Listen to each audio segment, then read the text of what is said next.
कि इसमें कोई संदेह नहीं है कि केंद्र में सत्ता व विपक्ष द्वारा अब संसद के अंदर व बाहर भी संविधान की कॉपी दिखाने की होड़ में ये लोग सभी एक ही थैली के चट्टे बट्टे लग रहे हैं तथा इनकी सोच भी लगभग एक जैसी ही लग रही है और इन दोनों ने अंदर अंदर मिलकर अब इस संविधान को पूंजीवादी संविधान बना दिया है। अनेकों संशोधनों के जरिए, अमेंडमेंट के जरिए इसे काफ़ी हद तक जातिवादी, सांप्रदायिक एवं पूंजीवादी संविधान बना दिया है और इन दोनों की अंदरूनी मिलीभगत होने की बात, यानी कि सत्ता और विपक्ष की मैं अंदरूनी मिलीभगत होने की बात इसलिए कह रही हूँ क्योंकि इन दोनों की वे अन्य पार्टियों की भी यानी कि कांग्रेस, खासकर कांग्रेस और बीजेपी, इन दोनों की वे अन्य और पार्टियों की भी जिन जिन राज्यों में सरकारें चल रही हैं तो वे सभी राज्य सरकारें वहाँ के लोगों की खासकर गरीबी, बेरोजगारी व महंगाई आदि को दूर करने में बुरी तरह से विफल हो गई है और अब उन पर से जनता का ध्यान बांटने के लिए इन दोनों की अर्थात सत्ता व विपक्ष की अंदरूनी मिलीभगत से ही जबरदस्ती संविधान बचाने का नाटक किया जा रहा है, जिससे देश की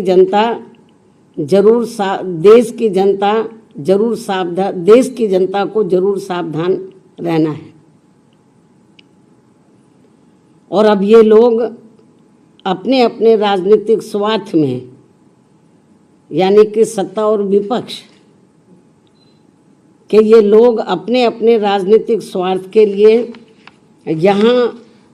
यहाँ इस भारतीय संविधान के साथ, ये भारतीय के साथ जो खिलवाड़ कर रहे हैं ये कतई भी उचित नहीं है। जबकि इन दोनों ने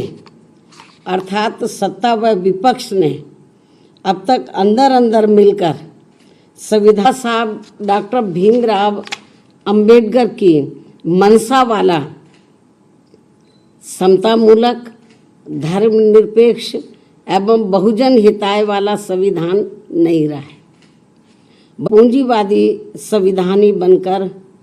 रह गया है। साथ ही अब सत्ता व विपक्ष के जातिवादी मांग, खासकर शिक्षा एवं सरकारी नौकरियों आदि में इन्हें बाबा साहब की बदौलत से मिले आरक्षण को ख़त्म करना चाहते हैं या फिर पार्टियां इसका पूरा लाभ, ये सभी पार्टियां इसका पूरा लाभ इन्हें नहीं देना चाहती हैं। इसलिए अब संविधान को बचाने के नाम पर वे इसकी आड़ में सत्ता व विपक्ष द्वारा जो जातिवादी, सांप्रदायिक एवं पूंजीवादी राजनीति की जा रही है तो उससे इन वर्गों के लोगों को कतई भी लाभ मिलने वाला नहीं है। और ये बात भी सर्वविदित है कि इस संदर्भ में खासकर कांग्रेस व बीजेपी के लोगों ने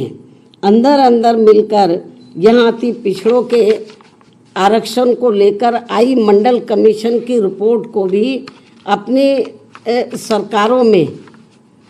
सरकारों में लागू नहीं होने दिया था, लेकिन श्री बीपी सिंह की बनी केंद्रीय सरकार में इसके लागू होने पर भी तब फिर इन्हें Congress and BJP and company के लोगों ने अर्थात इन दोनों पार्टियों ने पूरे देश में इसका पर्दे के पीछे से काफ़ी डटकर विरोध भी कराया था और इसको लेकर पूरे देश में जबरदस्त आंदोलन व तोड़फोड़ आदि भी खूब कराई गई थी। ये सब किसी से छिपा नहीं है और इन्हीं दोनों पार्टियों ने मिलकर आगे केंद्र में रही कांग्रेसी सरकार के समय में फिर संसद में समाजवादी पार्टी को आगे करके सरकारी कर्मचारियों का पदोन्नति में आरक्षण को प्रभावी बनाने के लिए बीएसपी के अति संघर्ष के बाद लाए गए संबंधित संशोधन बिल को भी पास नहीं होने दिया था। जो अभी भी लटका पड़ा है। यूपी में सपा सरकार ने तो